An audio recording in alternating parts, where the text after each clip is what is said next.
The massive crystalline chamber of the Galactic Council hummed with nervous energy as hundreds of alien representatives shifted in their seats. The central podium, normally a place of calm deliberation, now held Council Leader Zixstar, whose iridescent scales reflected the chamber's soft blue lighting as they paced back and forth. "We have received disturbing reports," Zixstar announced, their four eyes blinking in sequence. "Our deep space monitoring stations have detected significant military activity from a previously unknown species in the Orion Arm. They call themselves humans." The chamber erupted in murmurs. Most species took centuries of observation before being brought to the Council's attention. For one to appear suddenly with military capability was unprecedented. Zixstar raised their upper limbs for silence. "I am assigning our top xenoanthropologist, Lisa Brown, to study the species and report back to us. We must understand what we're dealing with." Lisa sat in her observation pod, her dark hair tied back neatly as she reviewed the initial data. As one of the few humans working for the Council, she felt a unique responsibility to ensure accurate information reached her colleagues. The irony of studying her own species wasn't lost on her. Her first week of research left her troubled. The historical archives she accessed painted a clear picture. Humans had been at war with themselves constantly throughout their history. From the earliest tribal conflicts to modern global wars, the pattern seemed endless. "Computer, display Earth's major conflicts chronologically," she commanded. The holographic display filled with a timeline that stretched across her pod's interior. Red markers indicating wars appeared so frequently they almost formed solid lines in places. Lisa rubbed her tired eyes. "How do I explain this to the Council without making humanity sound like monsters?" As she dug deeper, patterns began to emerge. She noticed something interesting about the motivation behind many conflicts. She started making notes. World War II, fought to stop genocidal aggression. Korean War, fought to protect South Korea. Kuwait Liberation, fought to defend an invaded nation. Many conflicts showed humans fighting to protect others, not just themselves. 2 weeks into her research, Lisa received an urgent summons to appear before the Council. As she entered the chamber, she could feel the tension. Many representatives shifted away from her slightly, their species' various forms of anxiety displays evident. Zixstar spoke first. "Researcher Brown, your preliminary findings are concerning. You confirm that your species has engaged in more wars in your short history than most species have in their entire existence." Lisa stood straight, her voice clear and steady. "Yes, Council Leader. But context is crucial here." "Context?" A representative from the Fenner Collective buzzed. "What context could possibly explain such violence?" Lisa activated her presentation display. "Let me show you something interesting. Computer, display Earth's technological advancement timeline alongside the conflict timeline." The two lines appeared side by side. Lisa pointed to several key moments. "Notice how many of our greatest technological achievements came during or immediately after conflicts. But more importantly, notice the pattern of why we fought." She highlighted several examples. Here, humans fought to free slaves. Here, to stop genocide. Here, to protect weaker nations from stronger aggressors. Yes, we have many conflicts in our history, but a significant number of them were fought to protect others. The chamber grew quiet as Lisa continued. "Humans don't just fight for territory or resources. We often fight to defend those who cannot defend themselves. Our capacity for warfare evolved alongside our capacity for empathy." A council member from the Vorax species leaned forward. "Are you suggesting that human warfare is connected to compassion?" "Exactly," Lisa said, bringing up images of human emergency responders, firefighters, and rescue workers. "The same instinct that drives us to run into burning buildings to save strangers also drives us to fight when we see injustice or oppression." The council chamber filled with discussion. Some representatives appeared skeptical, others intrigued. Zixstar raised their limbs for silence again. "This requires further study," they declared. "Researcher Brown, you will continue your investigation. We need to understand the full implications of human military capability.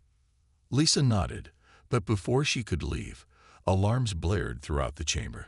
The emergency communications officer rushed in, their tentacles writhing with anxiety.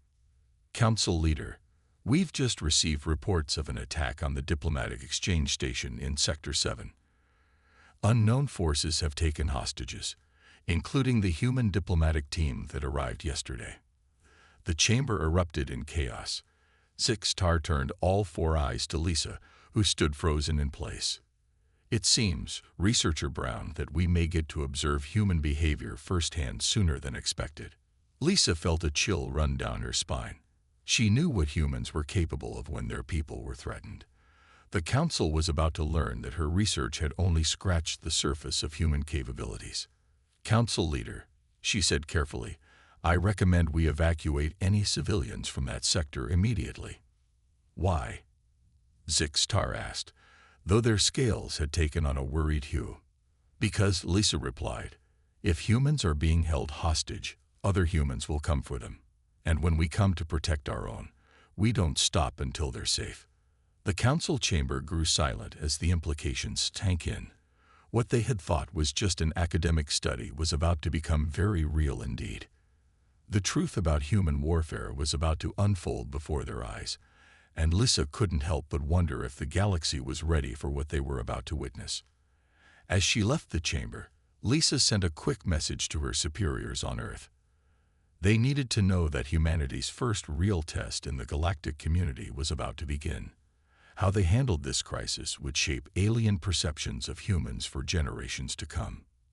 The Galactic Council had wanted to understand human warfare. They were about to learn that when it came to protecting their own, humans were capable of things that would amaze and terrify even the oldest species in the galaxy. And this was just the beginning. The diplomatic exchange station floated silently against the backdrop of distant stars, its gleaming silver hull reflecting the light of the nearby binary system. Inside the station's main conference room, Alexander Hayes adjusted his formal uniform one last time before the meeting. Remember, his aide Susan Miller whispered, the Xeraxians are sensitive to quick movements. Keep your gestures slow and deliberate. Alex nodded, watching as the alien delegates filed into the room.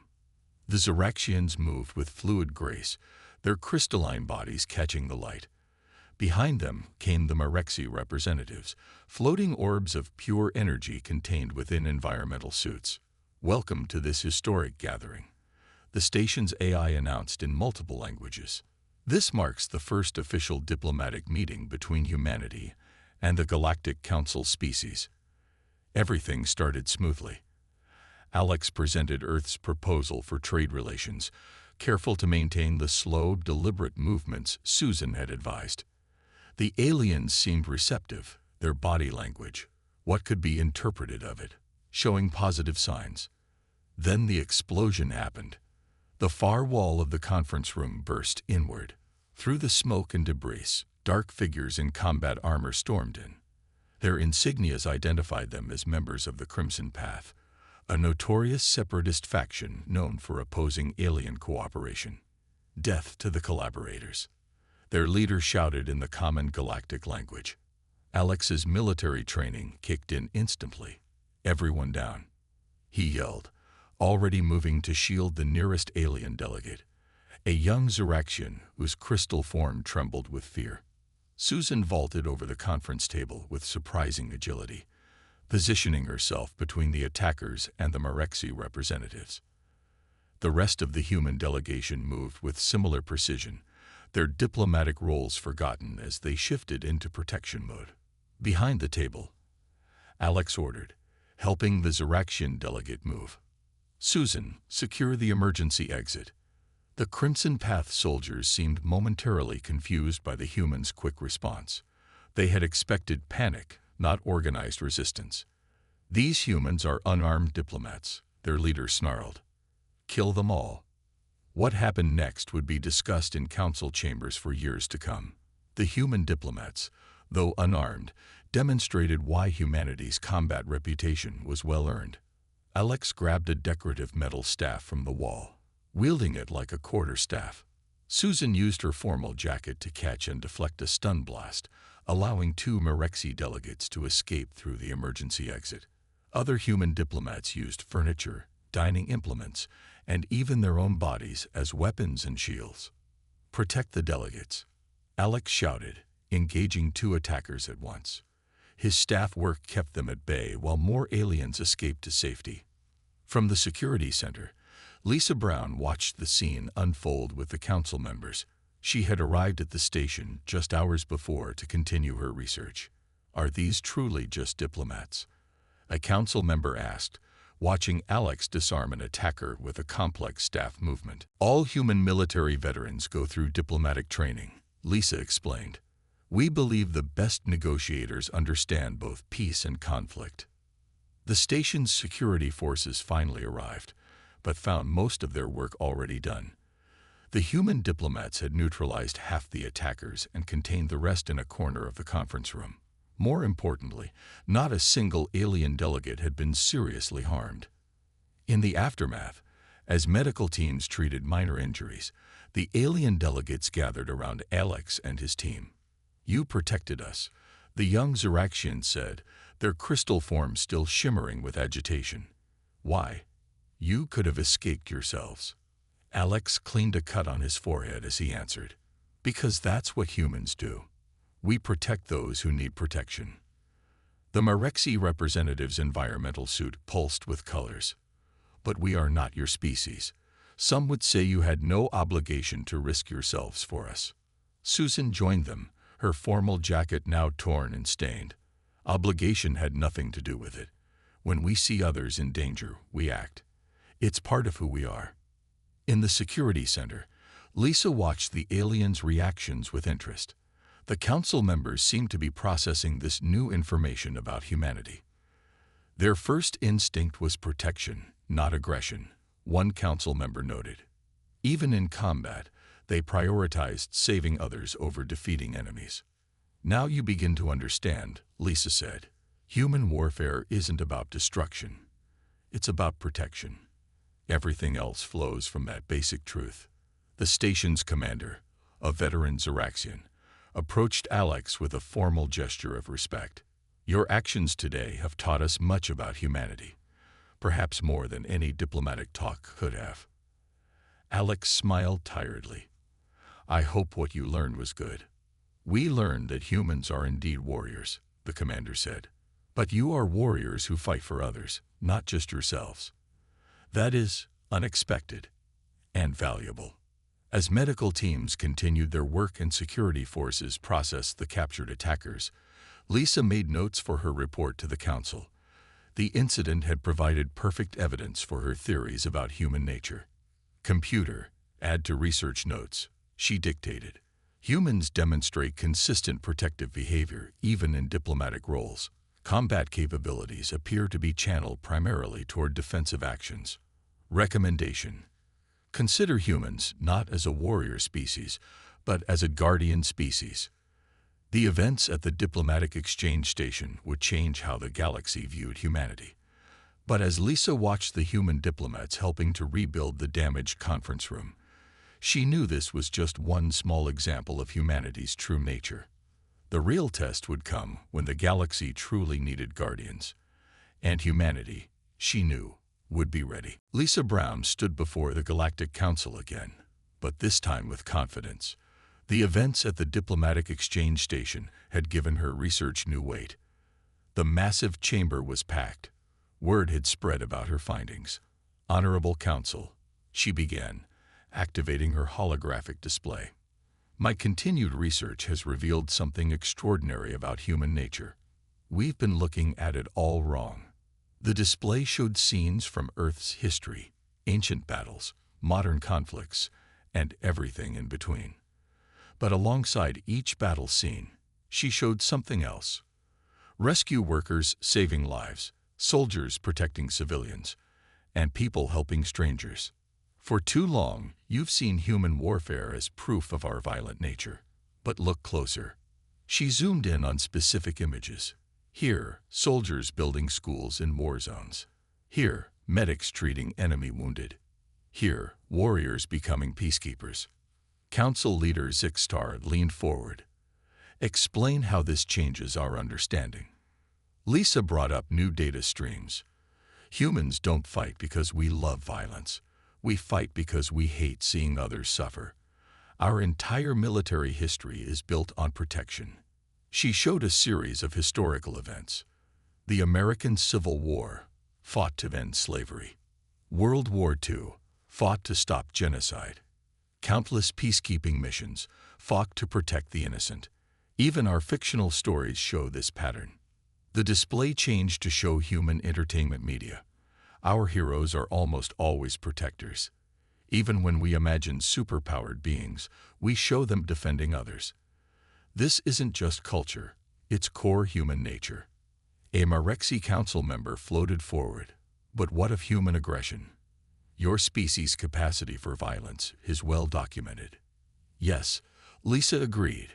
We can be aggressive, but it's almost always in response to threats against others. Look at this data from the Diplomatic Exchange Station incident. The display showed analysis of the human diplomats' actions during the attack. Every single human present prioritized protecting others over their own safety. This wasn't trained behavior. It was instinct. She paused, letting the information sink in. Humans don't just fight wars. We fight for peace. We fight for those who can't fight for themselves. Our strength comes from our need to protect. An older council member, representing the Arxer species, raised an appendage. Are you suggesting that human warfare is actually a form of caregiving? Exactly, Lisa said, brightening. Our military technology, our combat training, our entire approach to conflict, it all stems from our drive to protect. We're not warriors who learn to care. We're caregivers who learn to fight. She showed more images. Firefighters running into burning buildings, rescue workers in disaster zones, soldiers carrying children to safety. This is humanity's true nature. We see something wrong, and we act to fix it. We see someone in danger, and we move to protect them. The council chamber buzzed with discussion. Lisa continued, her voice carrying over the noise. The incident at the exchange station wasn't unusual for humans. It was typical. Those diplomats didn't do anything special. They just acted like humans always act. Zixtar raised their limbs for silence. Your research suggests we should reconsider humanity's role in galactic society. Yes, Lisa agreed. Stop thinking of us as a potential threat. Think of us as potential guardians. We don't want to conquer the galaxy. We want to help protect it. She showed final data streams. Look at human history again. Every major advancement in our military technology has led to advances in medical care, rescue operations, and disaster response. We turned weapons into tools, soldiers into peacekeepers. The young Ziraxian, who had been protected during the exchange station attack, stepped forward. I can confirm this. When the attack came, the humans' first thought wasn't to fight, it was to protect us. Only after we were safe did they think about defeating the enemy. Lisa nodded gratefully. That's the key point. Humans don't see violence as the goal. We see it as sometimes necessary to protect others. There's a huge difference. The council chamber grew quiet as the implications sank in. Lisa's final display showed Earth, floating in space. Humanity stands ready to join the galactic community not as conquerors or even just as equals, but as protectors. That's who we are. That's who we've always been. Zixtar's scales shifted to a thoughtful color. Your findings will require much discussion, Researcher Brown, but recent events seem to support your conclusions. Lisa began to pack up her presentation materials when alarms suddenly blared throughout the chamber. A communications officer rushed in, their tentacles twisted with anxiety. Council leader, the Vrax Empire has begun attacking outer colony worlds. 3 peaceful species are already under assault. The chamber erupted in panic, but Lisa noticed something interesting. Every council member turned to look at her, then at the human diplomatic section. She knew what they were thinking. The galaxy needed protectors now more than ever, and humanity had just been revealed as a species of guardians. The Vrax Empire was about to learn what happened when you threatened those under human protection. But more importantly, the galaxy was about to see that Lisa's research wasn't just theory. It was a preview of how humanity would help shape a safer universe for all species. As she left the chamber, Lisa smiled. Sometimes it took a crisis to prove a theory. The truth about human nature was about to be demonstrated on a galactic scale. The emergency session of the Galactic Council stretched into its third day. Holographic displays showed the advancing Vrax fleets, their dark ships consuming everything in their path.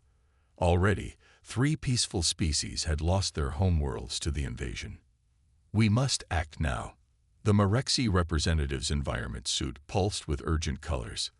The Vrax are targeting civilian populations first.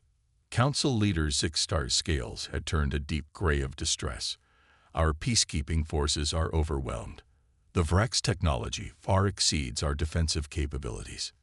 In the diplomatic section, Catherine Martinez watched the debate with growing frustration. As Earth's ambassador, she had spent weeks trying to convince the Council to accept human help. Now, as she watched another colony fall to the Vrax, she decided enough was enough. Council leader, she said, standing. Earth stands ready to assist. Our fleet can be deployed within 24 hours. The chamber went silent. Every alien present turned to look at her.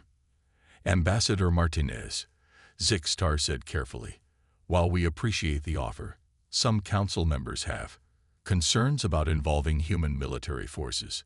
From her observation pod, Lisa Brown spoke up. Council leader, may I remind everyone of my research findings. Human warfare is based on protection, not conquest. The same research showed humans are capable of unprecedented violence, a nervous council member pointed out. Catherine nodded. Yes, we are. But only against those who threaten the innocent. The Vrax are about to learn the difference between fighting for conquest and fighting for protection. She activated her own holographic display, showing Earth's defense fleet. Our ships are designed to minimize civilian casualties while maximizing defensive capabilities. We can evacuate threatened populations and defend them at the same time. The council chamber erupted in debate.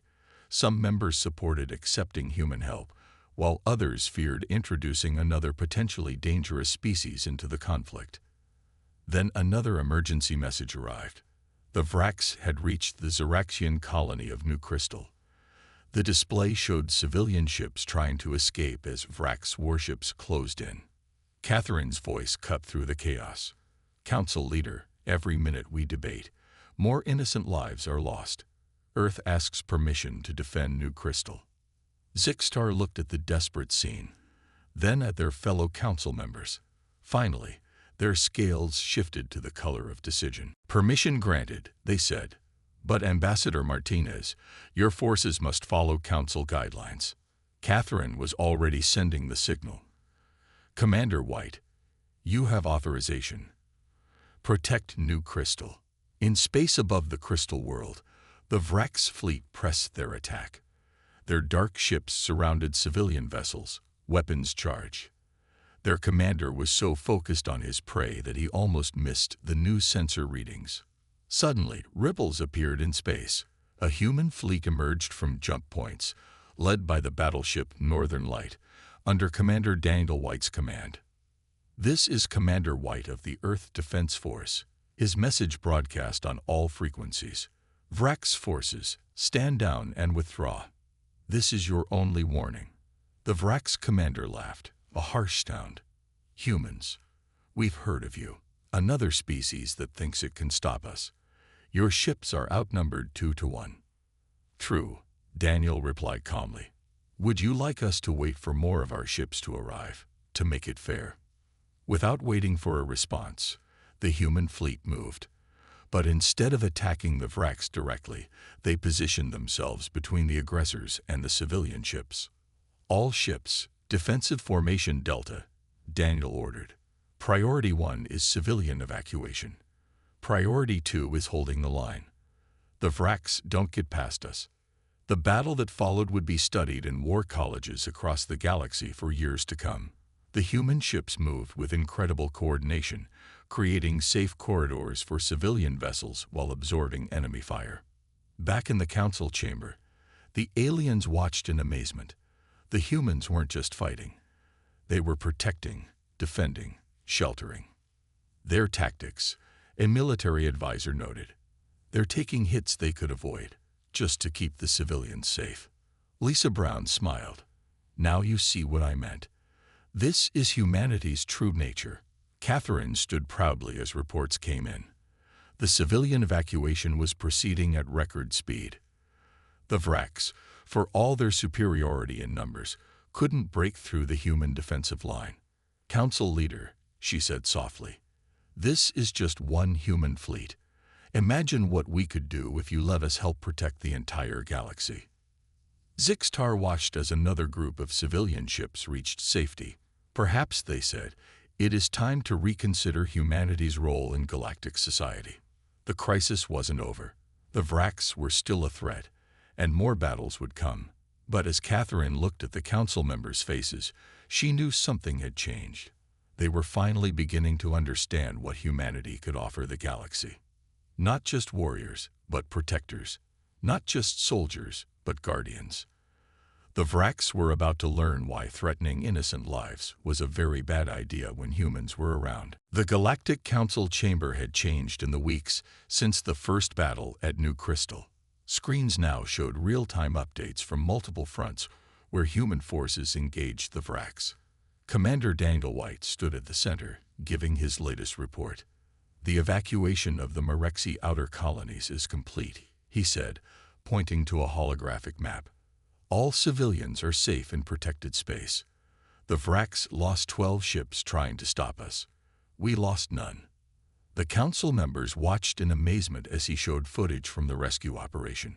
Human ships had formed protective walls around civilian transports, taking hits meant for the refugees.